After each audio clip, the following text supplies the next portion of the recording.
Yeah, it is an episode. You got Windbags, RJ Clifford, Juan Soto. Let's have some fun today. Looks like I'm broadcasting from the Maui Wowie Club, Copacabana Beach. No, hotel room, Abu Dhabi, middle of the night, but there's nothing we will do. Soto came home from work early. I got up middle of the night. We are getting you guys your goddamn show, no matter where we are, what time it is, or what the Raiders record. We're committed. Or we should be committed. Pot committed. We're kind of pot committed, right? 2-5 football team. Not exactly where we hoped we'd be at this point, but not. I don't know. Are we overly shocked? Are we shocked? Not really. I mean, I think we both tried to be optimistic about things, but we both kind of knew the landscape. We had a very, very thin, razor thin margin for error. And we just blew that thing up and said, let's just go all the way on the other side and try to do everything we can to not win games and still try to win games. And I think most people knew. They were optimistic because, they want the Raiders to win. But realistically, they knew that, it was a very thin, margin for error for us to be successful. Yeah, I mean, there's things that went wrong this season that we all kind of thought would go wrong, right? We knew Antonio Pierce wasn't going to be a great in-game strategist. First-year head coach, we knew that was going to be an issue, right? We knew wasn't a lot of depth. We weren't be able to handle any really decent amount of injuries. We just don't. I mean, it's not a shocker, right? 7 to 10 years of terrible drafting. You're not building reserves of players that can step up, right?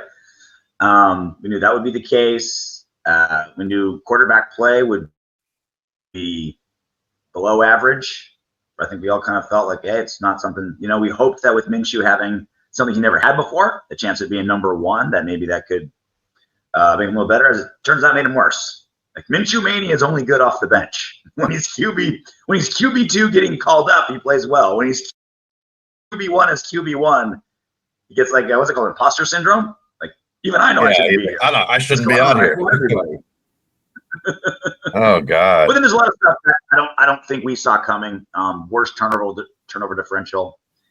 Didn't see that coming. The penalties now become an issue. Did not see that coming. Injuries happen everywhere. We got hit right where we thought we'd be better. Right, defensive line was supposed to carry this defense, and then Maxx Crosby missed time for the first time ever. Christian Wilkins, Malcolm Kuntz, like we all know the story. So I think it was a combination of. Like, look, we like you said, you put it perfectly. Like, we could have won, but the margin of error was tiny. Like, a lot of things had to go our way, and they didn't. And so now we're 2-5, and frankly, looking like the worst team in football in a lot of ways. Oh God, it's and the thing is, it's not one of those things. It's that we're so bad at every one of those things, all at the same time. The penalties, like 25 penalties in 3 games, I think it was. So we have that. All the turnovers that we've had. Not only are we leading the league in turnovers, we're like tied for last in the league in takeaways. We'll get to this later in the show. We are last in every turnover statistic. Yeah. That's see, look, one or the other is bad enough, but when you have both. On top of that, the penalty issues that we've been having. On top of that, not just the injuries, but the people that have been injured. Yeah, if John Jenkins got hurt, God bless his soul, it wouldn't have been that huge of a deal. You know what I'm saying?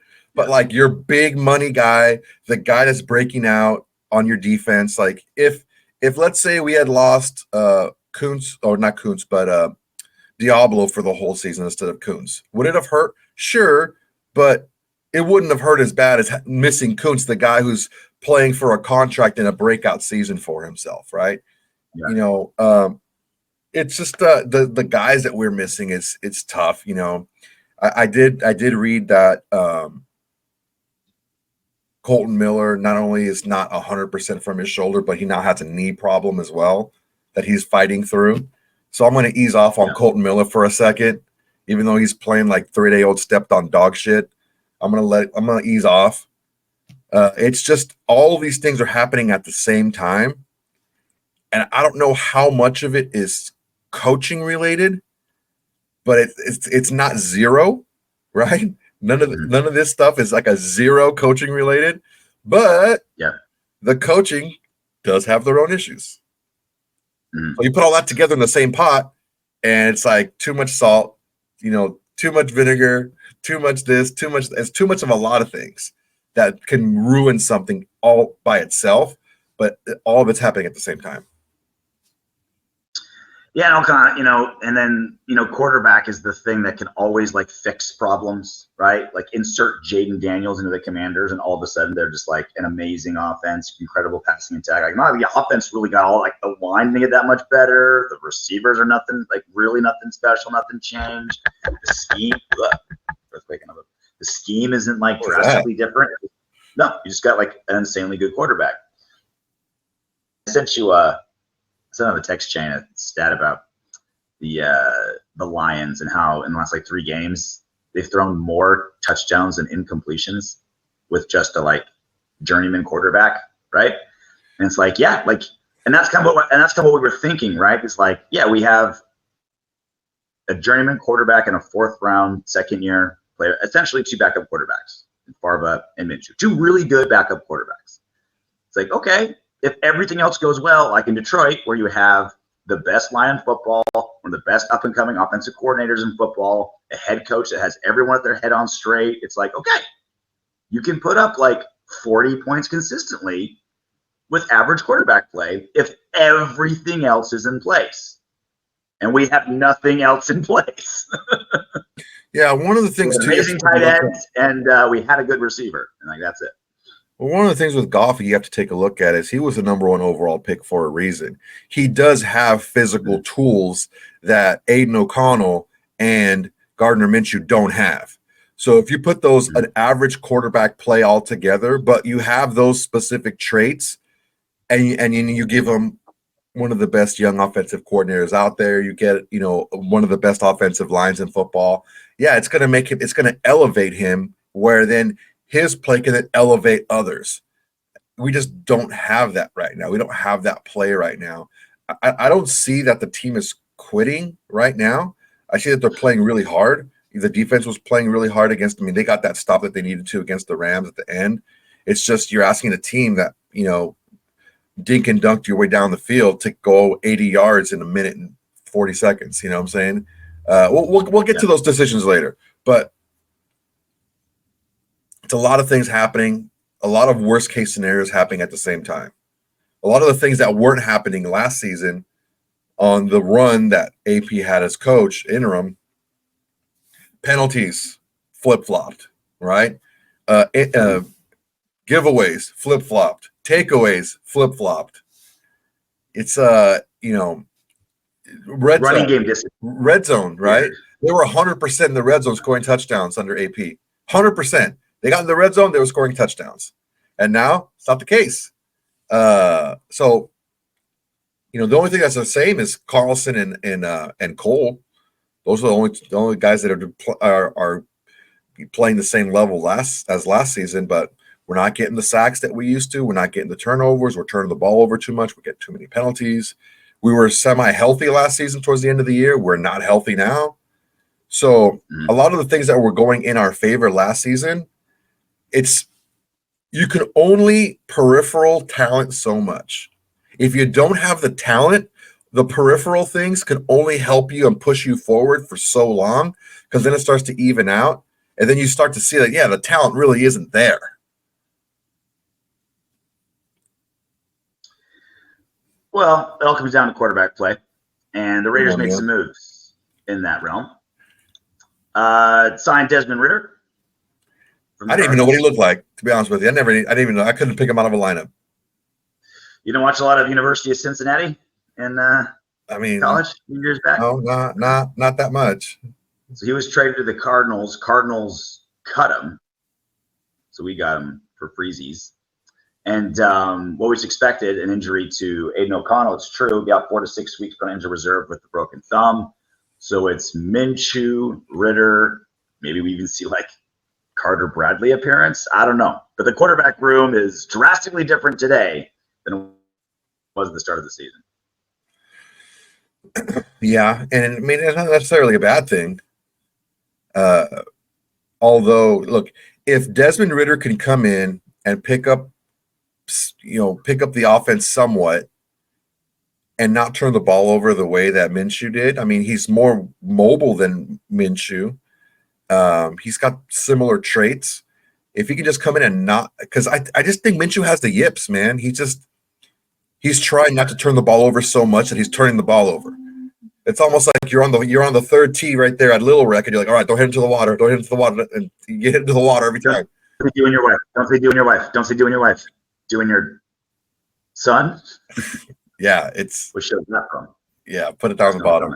Name the episode, the season and the episode. But he's pressing. You can see that he's nervous. You can see that he's trying. He's thinking too much when he's out there. Maybe you can get Ridder in there. And honestly, if Minshew has had his typical touchdown to turnover ratio that he's had for his entire career, we probably would have won 3 or 4 games already. Dude, last season, he started 13 games for the Falcons at 2,836 yards, 12 touchdowns, 12 interceptions, and he completed 65% of his passes, went 6-7 on a bad Falcons team. Like, not great numbers, but is that another win for us? 4 and 8, four touchdowns, 8 interceptions, and like, what is it, 3 fumbles lost? Like, dude, come on, man. He's just it's tough, man. It's tough. So, look, I'm not saying that Desmond Ridder is going to be the savior. Honestly, I don't really care if he plays or not.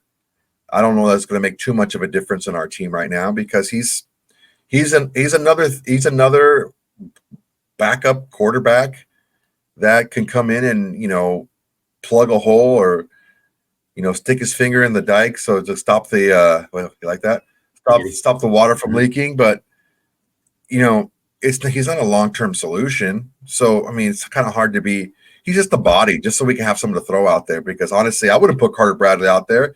If I see anything at all in Carter Bradley, I'm putting him behind this line. I don't know, dude. Yeah, that would be like Maxx Crosby would have an aneurysm because it would look like tanking if you put Carter Bradley out there. It would look like it, I think, to the masses. Carter Bradley ain't no Brock Purdy, dude. He ain't going to come in there with the freaking – 2 all-pros on the offensive line, all-pros littered all throughout the offense, an offensive guru calling plays. That's not the same situation. I've seen it already. Carter Bradley could be the next Brock Purdy. No, dude. Brock Purdy went into a really, really tight situation. And he got a team that was in the championship game multiple years, the solid veteran defense who was lights out. We don't have that to give to an undrafted free agent quarterback. So it wouldn't be fair to him to put him out there right now. It's like in Detroit, right? Like mediocre quarterback play can win you a lot, potential championships, if literally everything else is there. Like coach of the year caliber coach. I think the Lions have the best line in football. Best schemes in football. Like, yeah. If you have literally everything else in place, you could probably win a Super Bowl with like whatever quarterback play. But I mean, everything. Like, you got to have everything else there. Yeah. One thing we do have, and it has been an absolute shining light in this dark and dreary 2024 NFL season, is Brock Bowers is having a historic season. A historic season for the Raiders. 47 receptions. That's second most in the NFL. His 47 receptions. That's the most by any tight end through their first 7 games since 2000. That's a quarter of a century. 47 catches is the third most by any player in their first 7 games in NFL history, just behind Puka Nacua in that like insane record-breaking season last year, and then Saquon Barkley at 49. And he has 477 receiving yards. It leads all tight ends.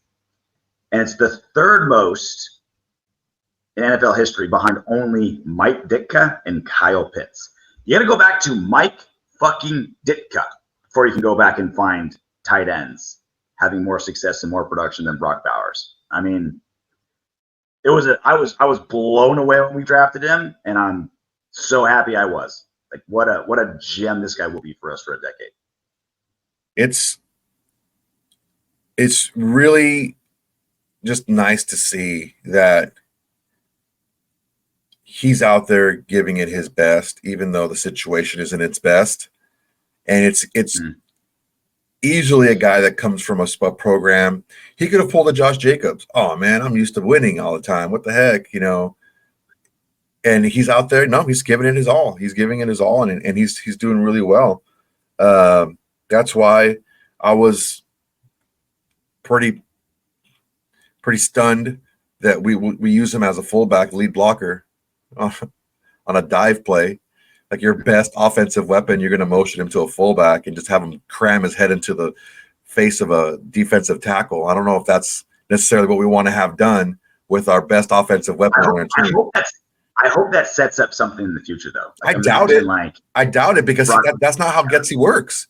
Getsy just like, okay, well, we'll just call this play. Well, we worked on the play. We installed it. We should use it. It's like, no, there's no setup involved with his play calling. So it just doesn't make any sense. Imagine a play action off of a Brock Bowers like fullback dive, and then he's just like running down the sideline.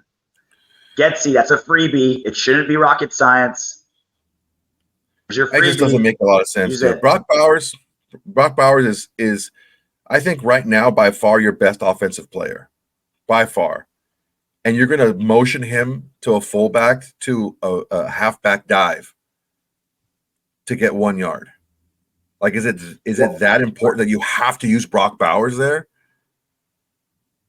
Ironically, he's probably the best blocking back we have too. Damn, dude, just that irks me, man. Can he play quarterback? He might be our best quarterback. Did he play quarterback in high school? There's a couple of things that made me like really jump off the whole, patience bandwagon right now. Is these boneheaded plays. That's a boneheaded play. You don't do that with your best freaking player. Number one. Okay. Then you're going to get the ball on the 4-yard line against the league's worst run defense. I would have just gone jumbo package and just run it up the middle 3 times. Like, you can't get 4 yards against the worst rushing defense in the NFL. Nope. Pass the ball 3 times. None of them to Brock Bowers. Or, yeah, you threw a pass that gained nothing to Brock Bowers. Like, why would you not throw it into the end zone to Brock Bowers? Oh, whatever. Okay, that happened. Then AP kicks the field goal instead of going for it. That's kind of weird. And then he has a chance to stop the clock before the 2-minute warning with a timeout. But he lets like 12 seconds. That's 2 plays, at least. 2 plays that we would have gotten before the 2-minute warning. And I don't know, man. Maybe I don't know. Maybe it's just me. That's what makes what Brock Bowers is doing all the more special. Yeah. When it's with inept quarterback play, inept offensive coordinator play, below average offensive line. He's the only weapon really now, right? Like, you're not worried about Madison. Davante Adams is gone. Jacoby, he practiced today, so maybe we'll get him back, but he hasn't played for a couple games. It's like you're shattering all these records, a historic season when nothing is going for you. Like, Puka Nacua had McVay, one of the best, and just the right amount of guys getting injured where he got more attention. Like, a lot of things kind of fell in place on top of him being a special talent. Like all these things happen for all these guys to have these historic seasons. This guy's got nothing going for him. He's playing fullback sometimes, and he's still crushing records. Yeah, I'm not a very big fan of him being a lead blocker on the inside. That's just not. If you didn't have that haircut, I bet you wouldn't have been a fullback. Be like, no, he's got the haircut. Let's put him in the backfield. Look at that head. Look at that big old head he has. Put him at fullback. Yeah, that's using. Oh, God. I just don't know, man. Guys, in the comments, tell me where I'm wrong. I'm not saying that I'm 100% right or I'm always right, but that's just my feeling on it. And I was just screaming at the TV, like, why would you do that? Why would you put your best offensive player in that position? And I know that you can't guard from injury. Injuries are going to happen, but there's certain areas and certain plays that are higher risk for injury than others. And I don't know if I want to have my best offensive player running headfirst into a defensive line to block for a guy for a 1-yard gain. It just doesn't make sense to me. Yeah, you guys want more proof that the Raiders are not tanking? They're using Brock Bowers as a lead blocker. Like, if there was still wedges allowed and kickoffs, he'd be the wedge buster. Like, he'd be in the most dangerous positions because he's best for it. I'm not saying it's wise. I'm just saying they're like, okay, He's the best guy for this position. Let's run him into the meat grinder because we need that yard. Oof. Doesn't make sense. So a little more news of the Davante Adams thing. The news kind of obviously slowed down, and he's there now, and whatever. Hope becoming all pro. No chance, but we're hoping. We want that second round pick. Albert Breer had a little minor note on Davante Adams. He said in SI, an interesting leftover on Davante Adams saga. Those in Las Vegas thought his attitude towards the team changed back in March when the team signed Gardner Minshew. Evidently, that wasn't a good enough quarterback plan. Just the signing of Minshew alone started the poison, according to sources. I mean, yeah. I mean, he's used to making plays with quarterbacks that he likes, that he's comfortable with. I don't know who we expected to sign. Did he expect us to get Aaron Rodgers? And he's a smart guy. Like, Davante Adams is a lot of things, but he's not dumb. He's not a dumb guy. Like, who the fuck did you want? None of those top 3 picks were traded. We weren't going to be able to trade up. Yeah, guys, come on. Just get off of it, guys. Get off of it. We weren't trading into the top 3. They weren't budging. They were stonewalling. They weren't even listening to offers. They were stonewalling people. No, we're not trading. We're not trading. So we weren't going to get up there. I mean, there were a couple guys that obviously that were picked up this season that were better than Minshew. But I don't know if a lot of people were like, let's get Sam Darnold or Joe Flacco. Right? Like, they're playing better than Minshew, but who would be excited about that? Like, would Davante Adams genuinely been like, oh, fuck yeah, I'll take him. I'm ready to play now. No. Like, who did he expect? Like, what name that the Raiders feasibly could have signed, drafted, or kidnapped that would have made Davante Adams happy? Like, I don't know. Shit happens, man. Shit happens for a reason. I really think he's been pissed since Carr was benched. But I think and like Jimmy Garoppolo, we knew he wasn't happy about, right? Like, he just wasn't happy. I don't know if he's happy with the Raiders themselves or the circumstance. I don't really care. But as we were talking before the show, like, I think he's wanted out for a while, but because it never made sense cap-wise, the cap hit for trading him before this season was so big that he didn't want to act like he didn't have power. So he wanted to say, oh, I want to be here. I want to stay here. This is where I want to play, knowing full well the economics would not have let him leave. So why look like you're powerless when you say, oh, I demand a trade, I want out of here, but it's not going to happen? Then you look like you're powerless. You wait until it's feasible, and then you throw your temper tantrum and say, like, oh, yeah, I get what I want. Yeah, plus he also has to cultivate his image, which it's just at this point, it's just laughable right now. You know, people are still, oh, he's a good guy, he's a family man, he's this and that. Well, no, he's kind of a bitch. He kind of forced his way out of 2 franchises, and he got what he wanted, and like the Joker said, like Arthur Fleck said, you get what you deserve. And now he wanted to go from one of the most dysfunctional franchises in all of sports to another one of the most dysfunctional franchises of all of sports. He just has after spending your entire career in one of the most well-run franchises in sports, in the Packers. Like, you said exactly perfect. He got what he deserved. You're like, oh, I'm going to force my way out and get greener pastures. That didn't happen with the Raiders. Oh, I'm going to force my way out and get greener pastures. Enjoy your 30 yards on the Jets in your debut. It's like, yeah, okay, keep forcing your way out. You were given a gift. You were drafted into a franchise that was very stable and had Aaron Rodgers through no credit of your own. You did not choose to be drafted there. You're drafted you're like the 11th receiver drafted, and you were blessed with a beautiful, perfect situation. The second you got behind the driver's side of the car, the second you put your hands on the steering wheel, you derail your career. There you go, Davante. Keep thinking you're smarter than everybody. Keep thinking you're gonna steer the ship in the right direction. When the dice rolled in your favor, you became an all-pro. Every now and then, you let the kid have a little ice cream before dinner. you go a little dessert first. Maybe once every month, once every other month, you just kind of give them a little treat. But when someone acts like a kid, that's why you don't give them what they want all the time, because they don't have the foresight that a lot of other people do, that are looking at the whole situation, not just what affects them. And you can tell in his voice when he was talking about how Jordan Love was leading the league in touchdowns throws last year. And he's like, damn, I could have been at that guy throwing. Yeah, he's like, oh, man, I just, I don't look back. I don't have any regrets. You don't look back because you're going to regret it. A bum. You're a filthy, stinking bum.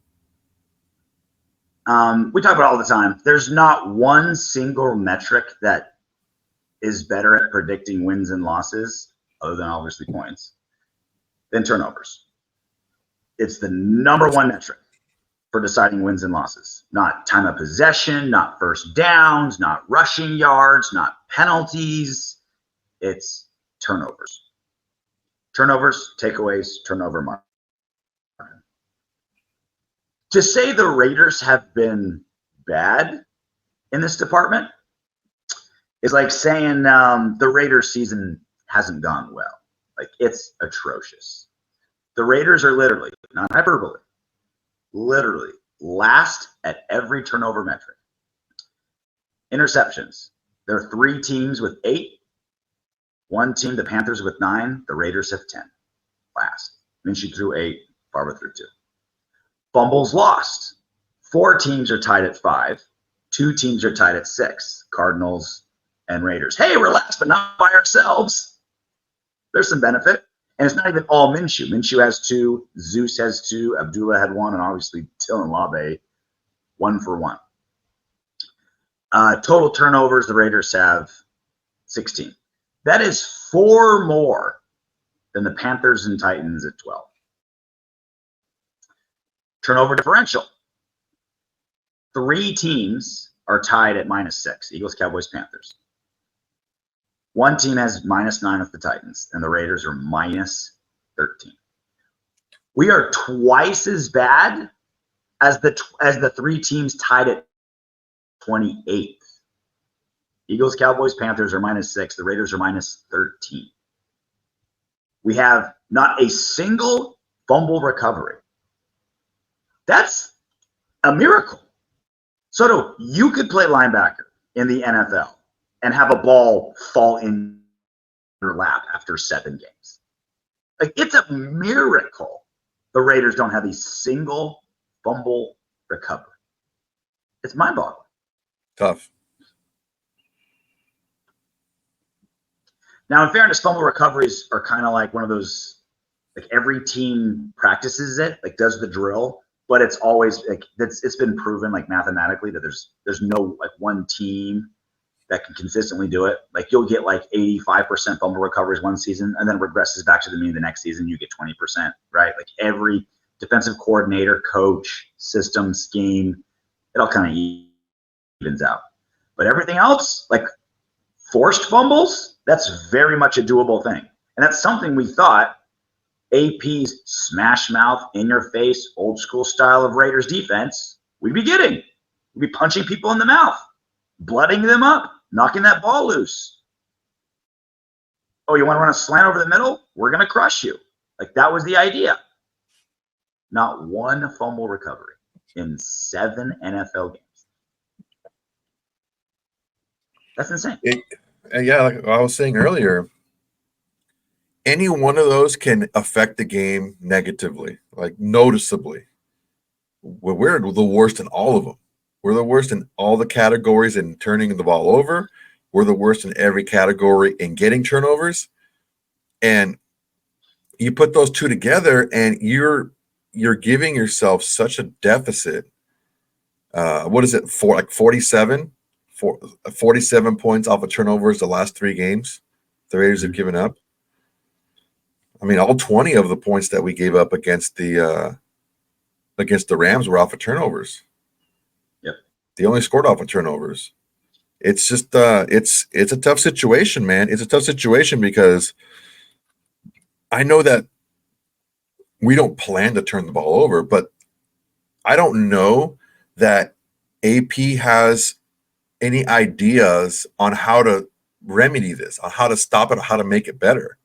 Whenever he's asked, go back into the press conferences, when he's asked about turnovers and what he's going to do, all he does is state the obvious. You know, he'll be asked, well, AP, we talked about turnovers and turning the ball over, and, you know, how do you fix that? How do you fix and how do you address turning the ball over? And AP will say something like, well, you know, turnovers, can't have them. You know, the ball is the most important thing, and we just got to stress that turnovers can't happen. We have to have more ball security. That's not an answer. It's a response, but it's not an answer. And just when he keeps saying that type of stuff, just stating the obvious when someone's asking him a direct question, it tells me that he doesn't know how to fix it, or he's exhausted all his ideas on how to fix it, and it's just not working.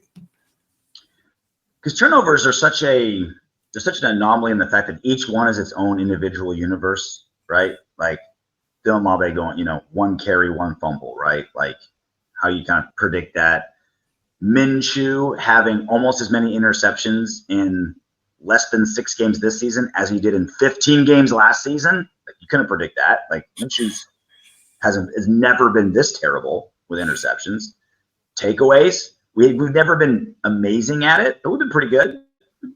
Pretty decent at takeaways. There's a ball hawk or 2 on our defense. Not amazing, like, especially interceptions. Never been great, but only 3 interceptions in 7 games. 0 fumble recoveries. It's hard because every little instance is its own kind of universe. But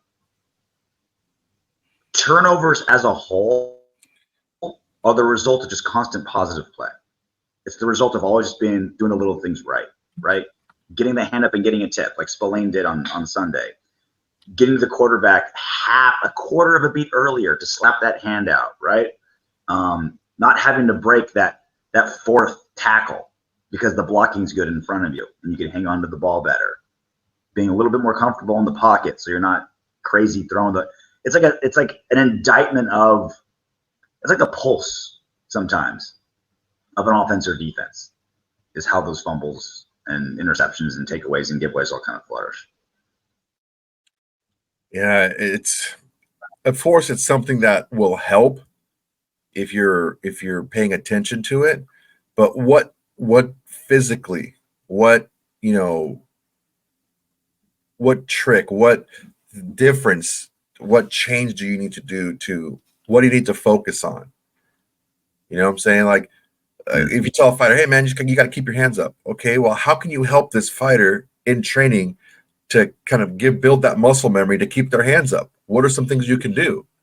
Same thing with, like, yeah, if you can tell somebody all day, but telling is not teaching. You got to show them. You got to get them to understand it. And then you have to inspect what you expect. This is what I expect every single time you carry the ball. And I'm going to make sure to look for it. I'm going to make sure all the other coaches look for it too. That's how you do it. But it doesn't seem like, maybe it's just AP not wanting to get into it, but it just doesn't seem like he knows how to fix it. I mean, if there's a coach out there that knows how to completely fix turnover problems, they'd be making $10 million a year signed to a team. Well, Tom Coughlin freaking saved Tiki Barber's career. Yeah. Instead of carrying the ball down here, he carried the ball up here now, up by his chest. And that fixed his fumbling issues. He didn't lose any speed at all or any elusiveness. So, I mean, he has people that are advising him. I mean, whatever you want to take from that, that have been known to do that. But unfortunately, I don't see there being any change in how we're, protecting the football. Well, Sunday, Patrick Mahomes throws a lot of interceptions this season. Maybe we'll get a couple on Sunday because the Chiefs are coming to town. The 10-point favorites, Kansas City Chiefs, back-to-back Super Bowl champions, Kansas City Chiefs. Over-under is 41.5. We are still the last team to beat the Chiefs. Still. Hey, Siri, how many days ago was Christmas 2023?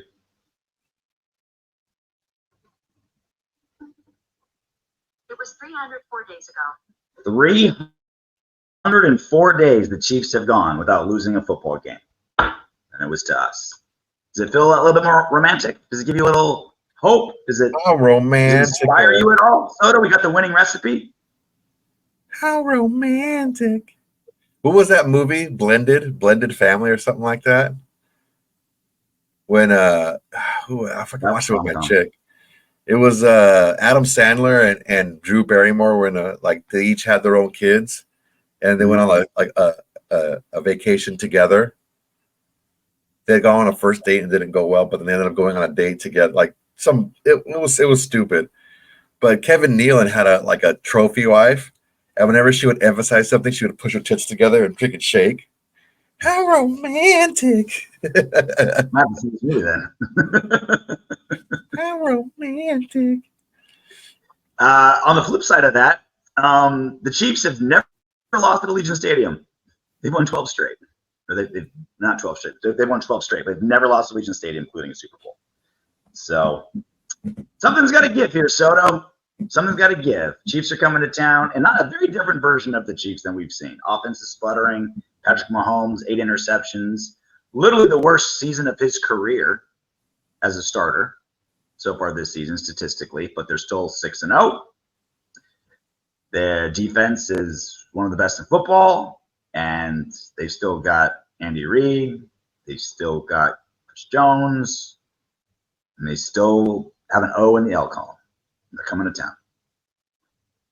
That's going to be tough, man. And for all those people that are saying, "Oh, well, this is a total game that the Raiders would win," no, because some of you feel that it's possible. Like if no one thought it was possible, then that's the type of game that they would win.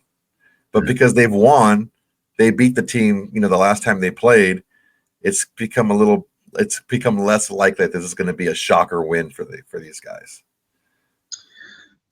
Well, the Raiders got a couple of things going for them. Obviously, it's been very well reported how they've just been devastated at wide receiver. They didn't have great wide receivers to begin with.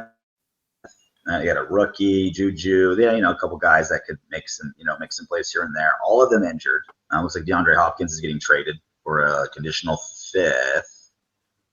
That could be a 4th. Sounds like he's a good chance he'll start on Sunday. We'll see how fast he can get up to speed with them. But it's an offense that we can handle, right?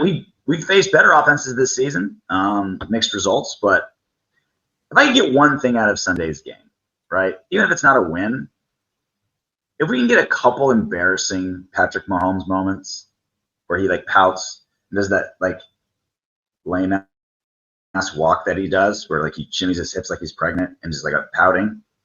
If I can see one of those, if I can get the tight end that will remain nameless to slam his helmet in frustration, if I can get a couple of those, they'll feel like a successful Sunday to me. They'll feel like a win. I'm still looking for a win. I think it has to be similar to what happened last season. We have to just frustrate them defensively, and we have to get turnovers. And offensively, we just can't turn the ball over ourselves. See, look, I don't mind the way AP attacks a game because he knows what he has. Be conservative, kick the ball, punt the ball. Punt the ball is not a loss. Turning the ball over is a loss. Punting the ball is just a freak even. You just give them all the way on the other side of the field with Cole. Unless it's 4th and goal and you're down by 8 with 4 minutes left. Damn, dude, I just don't get it. Really let's talk about that. Let's talk about that because here's the thing. When Josh McDaniels did that on a 2-point conversion instead of going for 2 and kicking the extra point, people crushed his ass. People crushed him, okay? Very similar scenario here. You're asking your defense to make a stop, and then you want your offense to go down the field, which it hasn't really done to get into field goal range. It hasn't done it consistently, at least. Yeah. And you're asking for all these things to happen, and at that point, because look, let's say you go for it on 4th down from the 9-yard line. Incomplete. Okay. Oh, turn the ball over. They're on the 9-yard line. Yeah. Okay. They're on the 9-yard line. You get the stop. You get the ball probably around the 40, 50, maybe. And it's you have more time left because you don't have to kick the ball off. Right. And you give yourself a better chance to move the ball. No, you do need a touchdown instead of the field goal. I get that. But how often have you been that deep into that territory before? You hadn't. So this is how bonkers that is. Everything you're saying is true, Soto. But even if everything was inverse, it was still fucking moronic. You still got to get in the end zone. Yeah. You're down 8. Oh, now you're down 5. You still got to get in the end zone. You still need a touchdown. Everything you said was right, Soto, but it's even more moronic than that. Even if we were moving the ball well, even if we're getting takeaways, even if we were doing all those things right, the fucking math doesn't make any sense to kick the field goal there. You still have to get in the end zone again. But now they get a kickoff, they get a return, they're further off, they're not in the 9 like you mentioned. It was like, fuck, man. I can forgive a coach who's defensive minded. Hey, maybe he knows our center is like nursing a knee injury. Maybe at 4th and short, the stats say 60% of the time you should go, but he kind of knows some information. It's like, okay, I can give wiggle room in places. There's wiggle room. You can lean a little conservative within fair parameters. And then there's just like, you think math is sorcery? I'm not even like a diehard metrics guy. But it's like, now you still have to get in the fucking end zone again. Like, what's the best case scenario? You still have to score a touchdown. It's nuts. It doesn't make sense, man. It doesn't make sense. And there's a difference between being defensive minded and being absent minded. Because that's just a bonehead decision. You have that. And then I'm sitting there and I'm like, okay, 213, 212, 211, 210. What? Why are we not taking a timeout? Why are we letting all that time go off the clock to the 2-minute warning when you're just going to take timeout after every play anyway? We could have potentially even saved the timeout. Is that even top 3 worst in-game decisions of AP's 7-game season so far?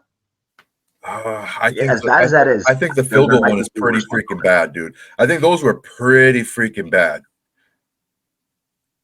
I think they were pretty freaking bad, dude. Honestly, because look, you're at that point, you're not trying to win the game. Mm-hmm. You're not trying to extend the game. You're trying. It just, I don't know, man.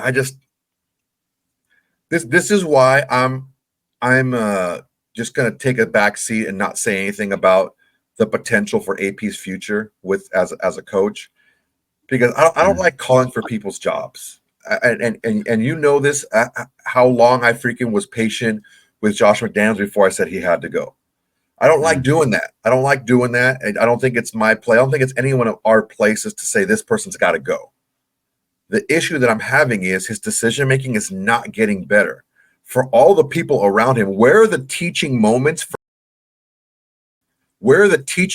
him to go through these scenarios ahead of time? Where is the clock management study? Where is the visualization? Where is all this stuff? Where is it? It's not happening. He's just not getting better at those in-game decisions. And it's not like these are, should you go for it on 40 and you're on your own 35, should go for it on 4th. And it's not that. It's very obvious things that you should be doing that the announcers are calling out right away. They're calling it out at the time. Oh, dude, he's going to kick it. Well, that's an interesting decision. You know what that means? This is dumb.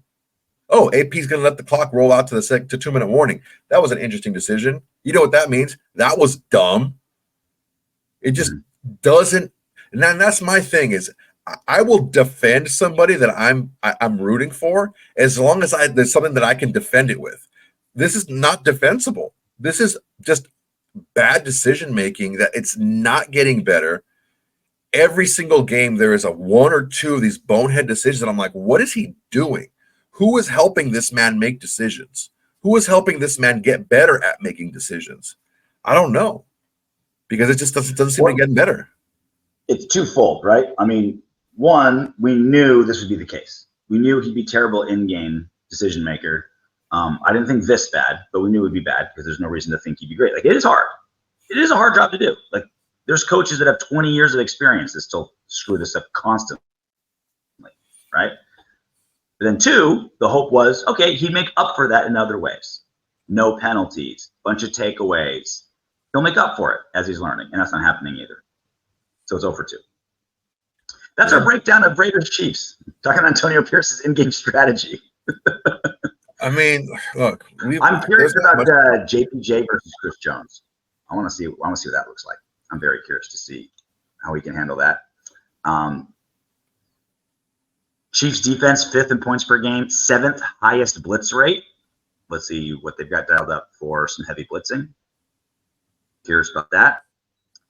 And along the blitzes, one of the things with the Chiefs they like to do is they like to look. It's a common thing in the NFL now. I just think the Chiefs are better at it than everyone else. Is they'll load up the line and you don't know who's coming. They'll be like 7 on the line, 8 people on the line, and you don't know who's doing what, and they'll confuse you at the snap. And we just got to be on our P's and Q's, man. We got to make sure that we're communicating. And what they do as well is because of that, they force teams to keep more people in blocking because they don't know who's coming and from which side. So they have to cover less people on the routes because you have more people back, blocking. And put 9 people in protection and have Brock Bowers run a single man route. There, problem solved. Feed. Ready to do some what a Windbags? Yeah, try it again. Da Raider 1254. The Tom Brady situation has been in play for a while now. Marketing the timeline, we all did. I think Antonio Pierce was the perfect bridge to the next coaching staff. Brady is clearly going to be involved heavily in football decisions. New coach, new quarterback, clean slate. Book it.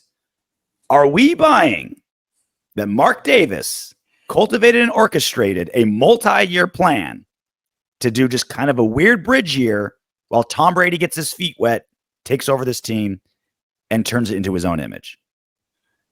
We're buying that? Here's why I think it's possible. Because Tom Brady could have given Mark Davis that plan at that time. Hey, look, it's not going to happen for the 24 season. It's going to happen for the 25 season. You like AP. The team likes AP. Let's put him in there and see what he can do. If he does better than when if he is a pleasant surprise, we can keep him around. We can extend him after that season. But if not, he's an easy buyout for the second season. You don't have any money tied up in your coaching staff after that. Also, you don't have a lot of players that you've extended. You haven't extended Spillane. You haven't extended Epps. You haven't extended a lot of these guys that you could have.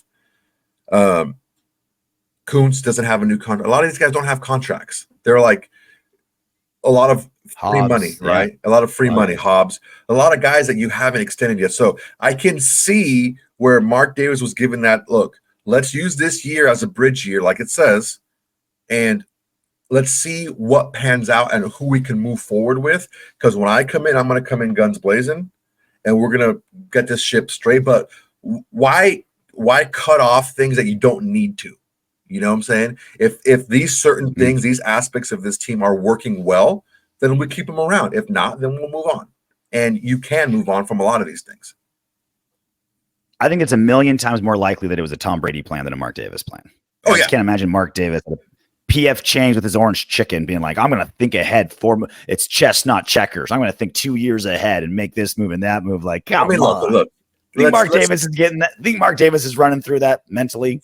Following down the rabbit hole here. Get out of here. What is more likely? Yeah. Is it more likely that Mark Davis screwed Sheldon Adelson, or do you think it's more likely that Jerry Jones told Mark Davis how to screw Sheldon Adelson? I think there's like a couple people in the front office that helped, and it wasn't.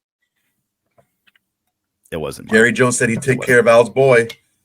He told Al's boy, like, he said, I'll take care of your boy. Don't worry. Alpha protagonist. How difficult would it be to pick up the phone and call Hunter Renfrow? I mean, I got to imagine Hunter Renfrow's agent's been called by a dozen teams, and he's nowhere for a reason. It's got to be concussions, right? It's got to be concussions. It's got to be, dude. Well, when you call Hunter Renfrow and he's like, hello? He's not answering the phone. He's answering a fucking shoe or a banana or something. Like, that's an issue. I don't think he wants to play anymore. I think he understands that physically he had some limitations to his game by how he was built, and it's just not worth it. He got his payday, and he was living the dream of every average Joe that is on a co-ed softball team on Tuesday nights, and he's like, you know what, I can push this dream a little bit too far. I'm okay to walk away. Well, look, there are dozens of far, far worse wide receivers on active rosters than Hunter Renfrow, right? Regardless of whether you think, he's got more Pro Bowl potential or he was super overrated or that was just such that 100 reception year was a fluke. He's still an NFL receiver. Like he's still an NFL receiver. He should be on a roster. I'm talking more injury wise. That's what I'm saying. Like it has to be. It's like, whenever time like a celebrity or someone dies and they don't tell you how, you immediately think like suicide, overdose. It's like something tragic, right? Something really, really tragic that like kind of you want the family to know first. You don't want it to be immediately public, right? When a player like Hunter Renfrow, who's an NFL caliber wide receiver, who's still on the right side of 30, a starting caliber, just a couple seasons removed from a Pro Bowl season, is like nowhere. And no one's like, oh, he had ACL surgery and that's why he's recovering, or these teams tried him out and he just wasn't a scheme fit. When you get radio silence, nothing, he doesn't want to play. Someone is trying to keep something under wraps. He doesn't want to play. The reason why out. Yeah, if his name is not out there, that means he's exactly right. If his name is not out there, that's because they've already put it out. Him and his team have put it out there that he doesn't want to play anymore. He's done playing. Now, it could be, knowing what I know about head injuries and the recovery, he could be taking a dead year and just letting his head heal more. If anyone knows professional wrestling, Brian Danielson is his real name, but Daniel Bryan had a concussion issues in wrestling. And he took off a year and change, and he came back and he was fine. He's still wrestling now, but he let his brain fully heal. Took a lot of time off without getting bumps or hitting his head or anything like that. That's possible because he's, like you said, he's still on the right side of 30. He's still young. He can still, the thing is, last season he wasn't as explosive as he has been in the past, so he was regressing physically as well. Could have been for the injuries, who knows? But it is, you're right in that kind of line of thinking. If you haven't heard anything from him, there had to have been something very definite told to the teams by either Hunter Renfrow or his team, his group of people. And even beyond that, like beat writers, like it has to be something bad enough where they're like, okay, I won't report that. And something like tragic brain health where he's taking a year off, or super bad. Because when it's like a concussion in a game, you're forced to report it. But when it's like I'm taking a year off, or I don't know if I can ever come back because my head's been in too many car crashes and referees just love letting people decapitate me on field without penalties, I can see like Rappaport and these guys like just not reporting it. It's like, look, okay. Yeah, like, I'm going to punt on this one. That's serious medically. It's now become more personal than professional. Yeah. Maybe next season when you announce a retirement, we'll report it. But right now, we're just going to stay away out of professional courtesy. He could not even know that he's going to retire yet. Let me see how I feel after a year off. Yeah. Who knows? Gary Kiss, 1497. I say we package Colton Miller, Jack Jones, and Tyree Wilson for a first or second round pick for 2025. 2 starters and a guy just not even a season and a half into being a first round pick. You want to ship all 3 of them for one? Man. All right, guys, listen up. We have to stop looking at the players on our team in the construct of this is the best player that we have at this specific position, and not looking at it as this is how this player stacks up to the rest of the players in the NFL. We have to stop overvaluing our own talent just because we're used to them and they're the best that we have. Colton Miller is an aging, expensive, injured, underperforming tackle. That's just the facts. Jack Jones is a player who was released while on his rookie deal, has been disciplined for performance and effort issues, who was underperforming this season. Tyree Wilson is a bust who has not performed nearly to what his expectations were. Why on earth would you take those three pieces and give a primo pick for a bunch of spare parts? Doesn't make sense. Every single position on our football team is up for grabs if you can replace them with somebody better and get something great in return. Like, who's giving us a first rounder for these guys? Nobody. Right? Like, you weigh that out. Yeah. If someone, look, I want to keep Jack Jones. I think he's so young. The potential's there. You know, let's work. I'm not saying like he's our cornerback one and we're fine, but let's keep him on the roster. Cheap, seems to be respond, likes the team. Like, let's see how he goes. If someone comes up and says we'll give you a second for him, peace, Jack. You go. Don't encourage you on the way out, right? Nobody's doing that. Tyree Wilson.